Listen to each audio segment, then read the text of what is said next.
Morning. Welcome all. What a view, huh? Our staff commented that we don't have a view like that in Washington, D.C. So this is great. I already considered this event to be a smashing success with a good get acquainted session last night. And our participation numbers greatly exceeded our expectations, by the way.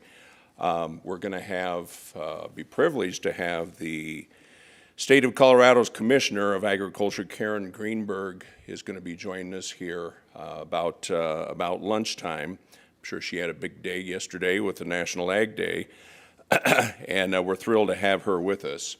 President McConnell, Dean Pritchett, thank you very much. You make wonderful, wonderful hosts, and thank you so much for having us here on your beautiful campus. I know it takes a team effort. I know Barbara worked with a number of people on your team to host such an event, coordination of talented people. Hesitate to name them individually because it's quite a list, but could we have the CSU people, the staff that helped with this event, please stand? Don't be bashful. Thank you.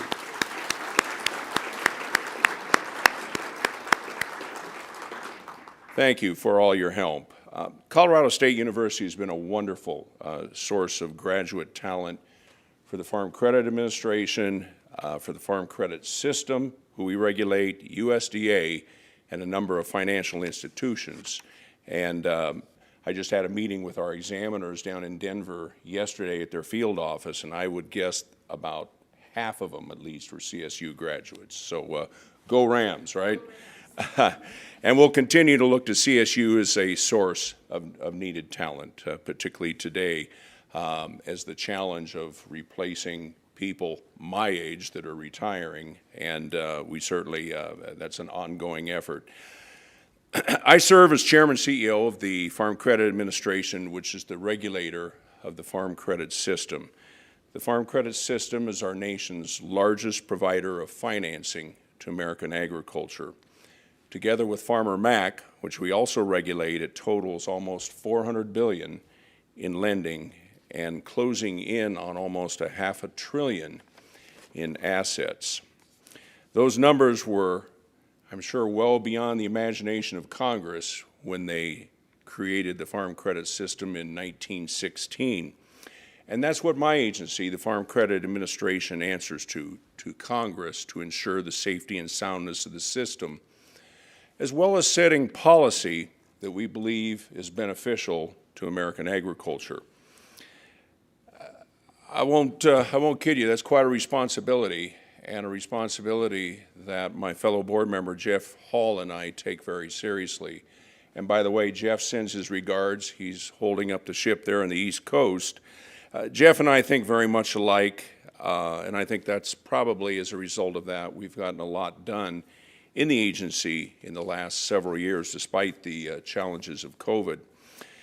Jeff and I believe that promoting lending to YBS farmers and ranchers is good policy, and we've been undertaking steps to encourage that growth, including this conference. A year ago last fall, the system was a key participant in a large virtual symposium hosted by USDA.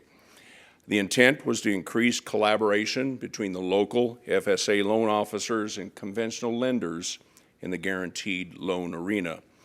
It's been our observation, I've traveled extensively, probably well over 25, 30 states in the several years I've been with FCA. There's a very high correlation of successful YBS programs to a high degree of cooperation with FSA, particularly in the guaranteed program. More on this we'll expect from FSA later on today and tomorrow. FCA also co-sponsored a similar event to this, actually the first event in the University of Nebraska in Lincoln last November, at the invitation of a U.S. congressman. We expect more conferences like that to follow, and I can tell you, as I visit with congressmen on the Hill, occasionally I have hearings in front of House subcommittees. There's nothing that brings a smile to the face of congressmen more than to talk about the efforts that the system is doing and what FCA is doing to encourage programs for YBS. Transcends aisles, transcends politics. If I want to get a safe harbor, as I'm sitting there on the microphone in a hearing, right, which isn't a real comfortable spot to be in, by the way, I mention and talk about our YBS programs in the system. I'm happy to say, and I started looking this soon after I came to FCA 4.5 years ago, the first thing we needed to do was to modernize the numbers, to come up with some more accurate numbers. So we had a good baseline. We created an Office of Data Analytics to work in conjunction with our FCA examiners and the system institutions to hopefully streamline that and to get more accuracy, because how do you judge progress unless you have an accurate baseline? And I'm very happy and proud to say that after 2 years of modernizing the collection of data, at a board meeting last summer, we had a report that showed a dramatic increase in all 3 categories: small, beginning, and young. So it's pretty exciting stuff for those of us aboard and the staff that's worked hard to advance that.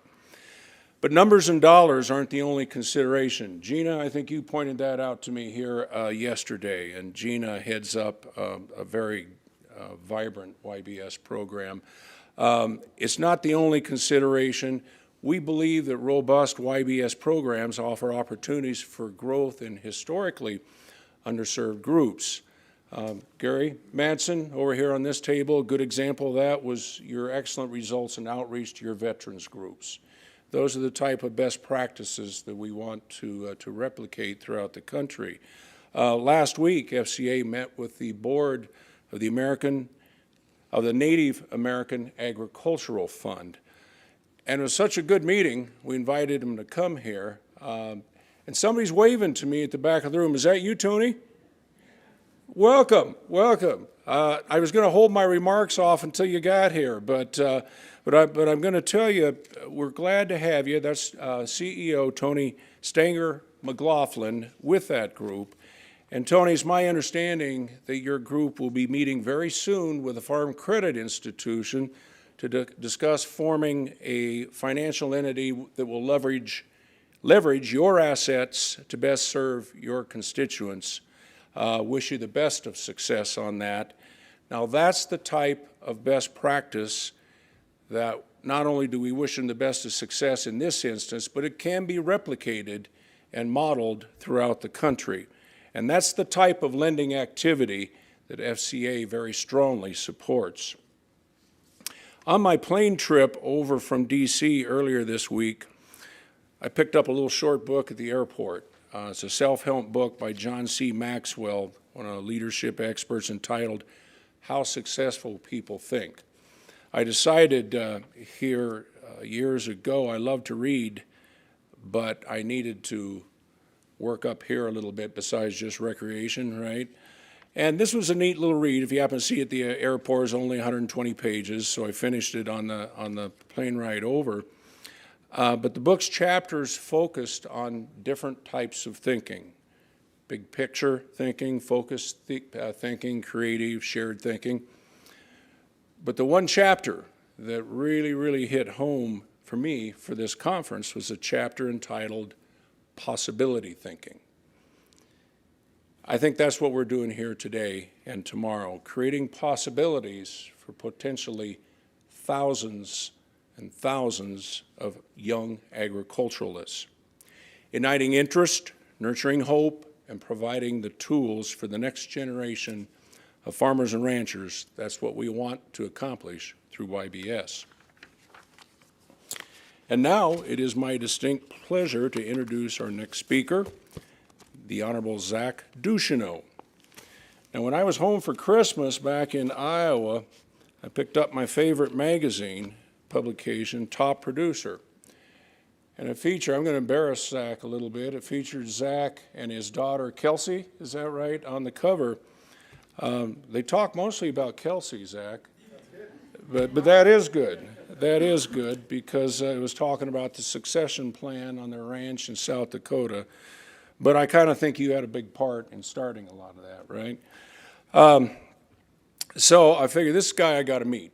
And I got hold of a good friend of FCA, David Gron, and David left the room, so I can't embarrass him in front of the group. But David was our former director of policy at FCA, and USDA snagged him. He's now deputy general counsel at USDA.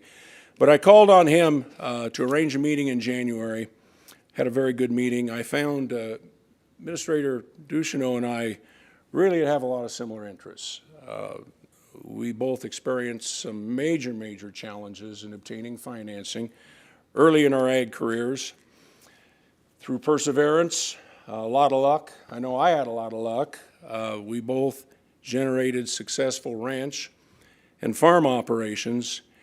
And when called to serve in our nation's capital, we both needed to develop a succession plan for the next generation.